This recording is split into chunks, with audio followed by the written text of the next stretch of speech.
Man, I know how important that one was to you. Talk us through that a little bit. To be honest, I was, before my losses in the UFC, I was associated as champ. People call me champ, and growing up where I wasn't very good at certain sports, it was a blessing being called champ, and I loved it. I absolutely loved it. And then, actually one of the guys who beat me first was Aljamain Sterling, who was in the crowd front row, and it was nice to see Aljamain, and I wish him all the best in his career. But coming off the Aljamain fight, I definitely felt like it wasn't me in there, and that killed me most of all. Fought Pedro Munoz, and then that was about 3 or 4 months later, and same story there. And then plagued with absolute injuries, an MCL, an LCL, just loads of fights getting pulled out, and it was a tough road, especially when you're associated with winning, And I definitely say, on a personal level though, life was good last year. Got my first house, I got loads of things, but I did this sport for one reason. I did this sport before anything else come along. My girlfriend has put up with me a lot, and she can see the highs and lows, and my family as well have put up with a lot over the years, and my mother, my girlfriend, everybody really. And it's just very nice to be here in the winner's circle once more. It's been 700 odd days, not that I'm counting, but it's been that long. You told me when we talked the other day that there were times that you thought about maybe that's it, maybe I should just hang it up. Had you not gone out there and performed tonight, do you think you would have started thinking that way again, or were you back tonight no matter what?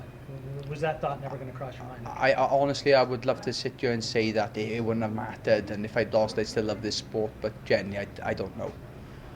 I have been on the brink of calling it a day with this sport, and I can honestly, hand on heart, say that, And it's not so much quitting, but it's the fact of losing out on different things. I've put this sport in front of everything, and I'm only a young man in the sport, but I definitely feel like a sort of veteran, But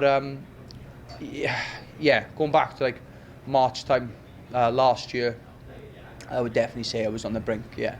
And then my brother actually saved my career. My brother said, look, I think we need to spend 3 weeks in Vegas. I'm a 35 and I was walking on a 170 full of alcohol and stuff, and my brother said, look, I'm going to take you to Vegas, we're going to stay there for 3 weeks and we're going to get a kickstart. And subconsciously I didn't think that it was a problem at the time until I went out to Vegas and come home and realised I was in a bad way. So my brother saved my career, and to this day I'm forever in his debt. Go ahead. So do you think that kind of is what happened with those previous losses? You mentioned against Aljamain Sterling, it just wasn't you in there. Do you credit that to be the difference here? Is that why? Because you look sharp out there tonight. You look like the Brett Johns we all knew. I feel like I said, I said in the previous interviews, I felt like I wasn't mentally there in them fights, and even the Sterling fight more so. I felt like I mentally wasn't. I felt like I was running on all cylinders, the best weight cut, the best shape of my life, but my best tool and my worst tool is my brain. My brain is one of the best tools that I can switch on. And I definitely feel like against Aljamain it wasn't there. I am not saying that if I fought Aljamain again and my brain was on that I would beat him, but what I'm saying is that I can't sleep at night knowing that I didn't give it my all. I could fight him again and Aljamain Sterling could knock me clean out, but I could happily sleep with the fact that I was in there and it was me in there.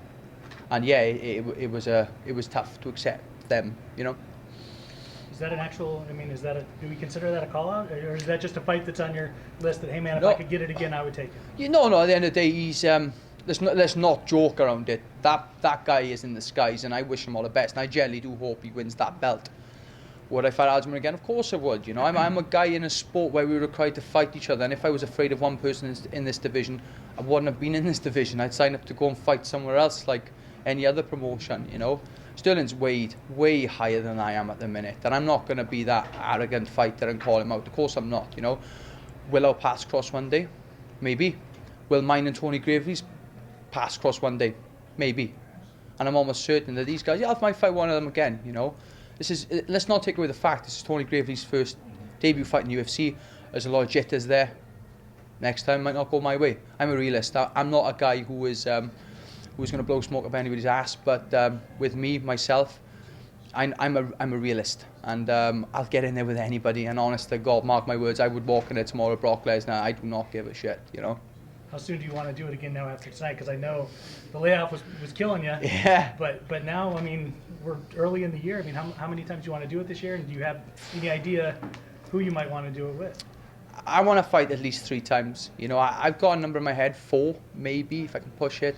But I have got some big things coming up, such as my best friend's wedding that I'm a best man for. And this guy was like my older brother, you know, and I would die for that boy. And Kyle's probably watching this, and it's Kyle's wedding, and you know, I know that he's going to be chuffed during this, but it'd be nice to get that wedding, enjoy a few beers and stuff there. You know, I haven't drunk for a long time, and if you know me, I'm a big drinker.